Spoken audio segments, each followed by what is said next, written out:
प्रिय भाई और बहनों, आज का शुभ संदेश के लिए आप सभी को हम स्वागत करते हैं। उसका सजदा कर मेरे मन, यीशु नाम की स्तुति कर,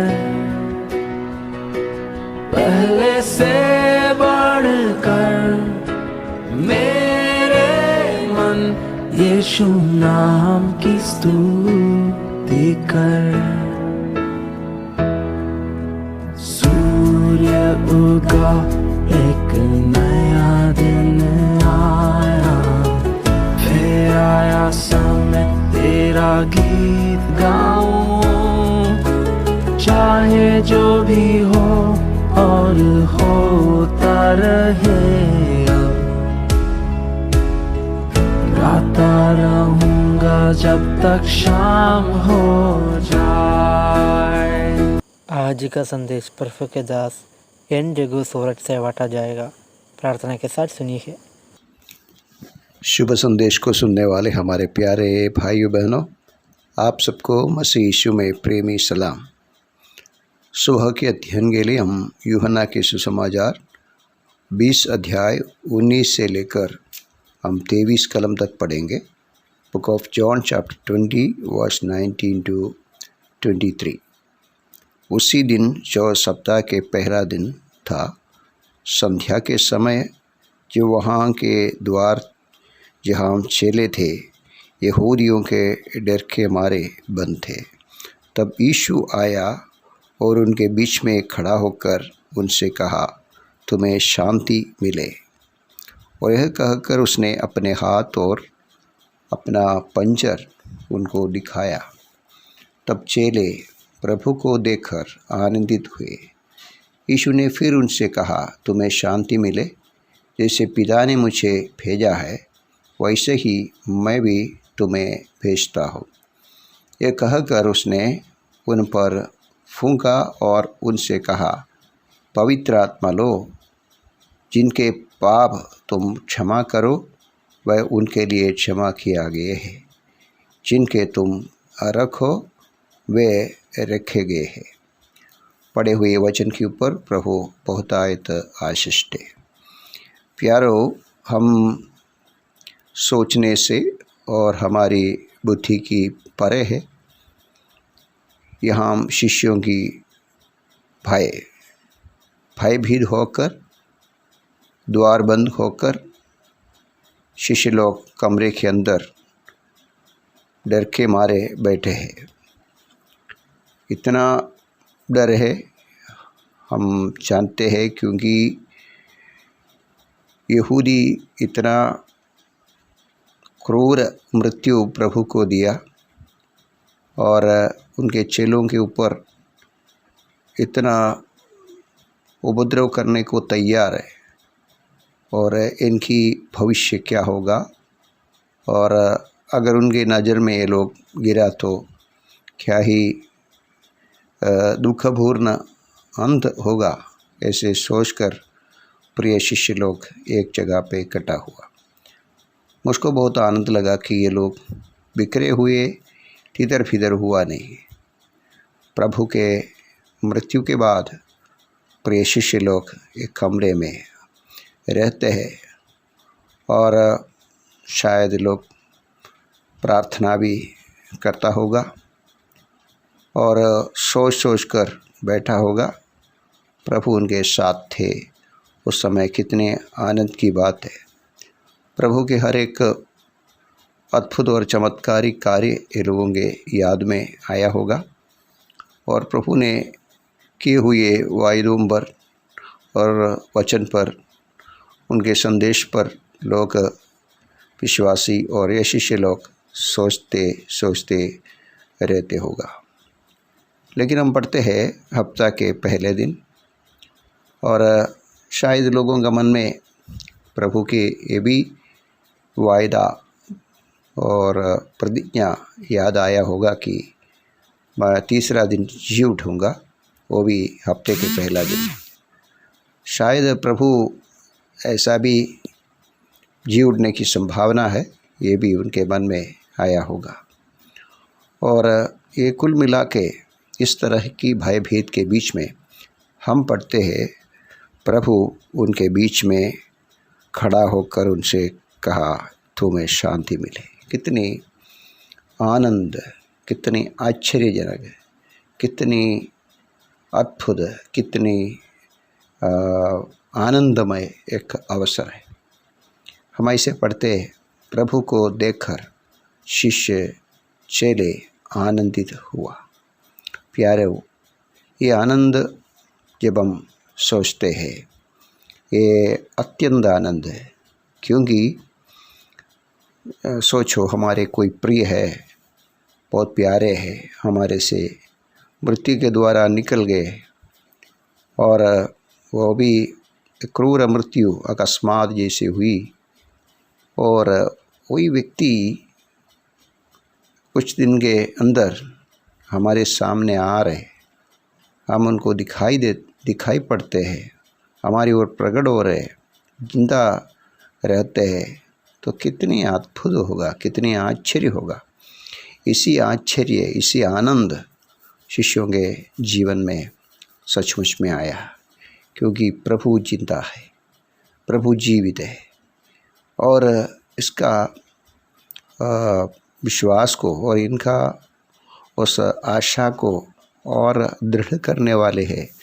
प्रभु अपने पंजर और अपने हाथ उनको दिखाया, वो उनके आनंद को और उत्तेजित हो गया, क्योंकि इतनी भयानक, इतना क्रूर वेदना और ताड़ना, उपद्रव, और प्रभु को घायल किया, प्रभु के शरीर का हर एक अवयव को घायल करके उनके मांस और हड्डी तक पहुंचने वाली मार मार कर प्रभु को सूली पर चढ़ाया। वही प्रभु अभी जिंदा होकर ये पंजर, ये घायल दिखाते हैं, तो प्यारो कितना आनंदित होगा। और ये भी नहीं है, अभी उनके बीच में क्या डर है, डर पूरा निकल गया, क्योंकि प्रभु जिंदा है। तो अभी ये सारे यहूदी और सारे हाकिम और रोमी अधिकारी सभी के ऊपर ये लोग विजयी हो रहे, क्योंकि उनके गुरु, उनके रबी अभी जिंदा है। तो प्यारो, ये उनके आनंद की और एक कार्य है। और फिर हमारे प्रभु की वायदा प्रिय शिष्य लोग याद करते हैं, सारे के सारे आनंद में रहेगा और खुश मनाएंगे। उस समय तुम दुखी होगा, लेकिन उसके बाद तुम जो आनंद पाएगा, तब ये सारे के सारे दुनिया दुख में और आश्चर्य में वो उतर जाएगा। यहाँ ये आनंद प्रिय शिष्यों के हृदय में आया, जैसा प्रभु ने वायदा भी किया। एक स्त्री जब उनकी प्रसूति हो रहे तब वो दुखी होगा, लेकिन बच्चे को देखकर और ऐसा याद आएगा और ऐसा खुश हो जाएगा, क्योंकि एक पुरुष प्रजा को वो देखा, इसलिए आनंदित होगा। वो आनंद अभी ये प्यारे शिष्यों के जीवन में आया। प्यारो, आज सुबह हमारे प्रभु हमारे जीवन की, हमारे संकट के बीच में जिंदा है, और उनकी होठों से निकलते हुए सुंदर वाणी है, तुम्हें शांति मिले। प्रभु चाहते हैं हम ऐसी वातावरण में, ऐसी जोखिम में, ऐसी समस्या में, ऐसी प्रश्न में आनंदित हो।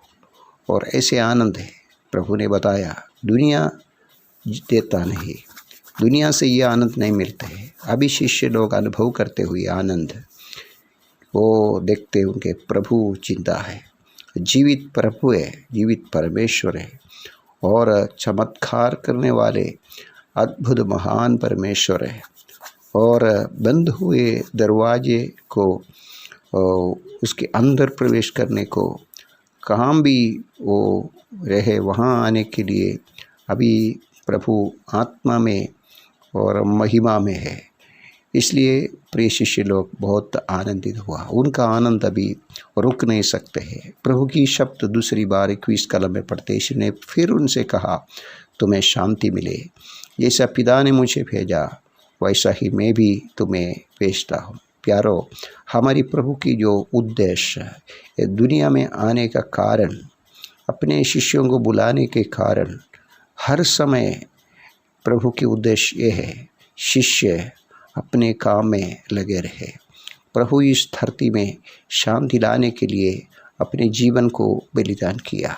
अभी ये बलिदान की संदेश को लेकर, जिंदे मसीह का संदेश को लेकर, सारे दुनिया में शांति देने वाली संदेश को लेकर जाने का काम शिष्यों का काम है। प्यारो, कितनी सुंदर बात है। दोबारा प्रभु कहते हैं, तुम्हें शांति मिले, पिता ने मुझे भेजा, वैसे ही मैं भी तुम्हें भेजता हूँ। या प्यारो, शिष्यों की इस मिशन, ये काम शिष्य लोग दुनिया में करने के लिए प्रभु ने उनको दोबारा दर्शन दिया और उनके जीवन काल में हमेशा ये बताते थे। अभी प्रभु जिंदा होकर इन शिष्यों को बताते हैं, ये शांति की संदेश लेकर पिता मुझे भेजा, वैसे वही कार्य तुम भी करे। कितनी प्यारी एक काम, इतने प्यारे एक संदेश प्रिय शिष्यों को मिला है। और इतना नहीं है, 22 कलम में पढ़ते हैं, उनकी आज्ञा पवित्र आत्मा के द्वारा ऐसा आया। हम ऐसे पढ़ते फूंगा, इसका अर्थ है प्रेरितों की पुस्तक में ऐसा पढ़ते, पवित्र आत्मा में आज्ञा दिया, प्रिय शिष्यों को पवित्र आत्मा में आज्ञा दिया ताकि ये लोग जाकर शांति का संदेश दे। शांति का संदेश क्या है? 23 कलम में लिखा है, जिनके पाप तुम क्षमा करो और जिनके अपराधों को क्षमा करे, उनका अपराध क्षमा किया है, क्षमा किए हुए है, और जिनके तुम रखे वो रखे गए। कितनी आज्ञा है प्यारो, कितने महत्वपूर्ण, कितने गंभीर आज्ञा है ये। दुनिया में ये संदेश जो स्वीकार करते हैं, अंगीकार करते हैं, जिंदे मसीह को स्वीकार करते हैं, उनके पापों की क्षमा होते हैं। जिनकी पापों को स्वीकार नहीं होते, पापों की कबूलावत नहीं होते, मसीह को स्वीकार नहीं होते, इनके पाप ऐसे रहेगा। प्यारो, ये संदेश वाहक बनकर चेहरे आनंदित होकर उस हफ्ते के पहले दिन प्रभु को महिमा किया। आज सुबह प्यारो, हम जब उसके चरणों में बैठते हैं, ये संदेश को लेकर, इस दुनिया में समस्या से भरा हुआ और दुख से भरा हुआ, निराश से भरा हुआ, आशा विहीन लोग दुनिया में शांति का संदेश लेकर जाने के लिए प्रभु आज भी प्रभु हम सबको सहायता करे। जय मसीह की।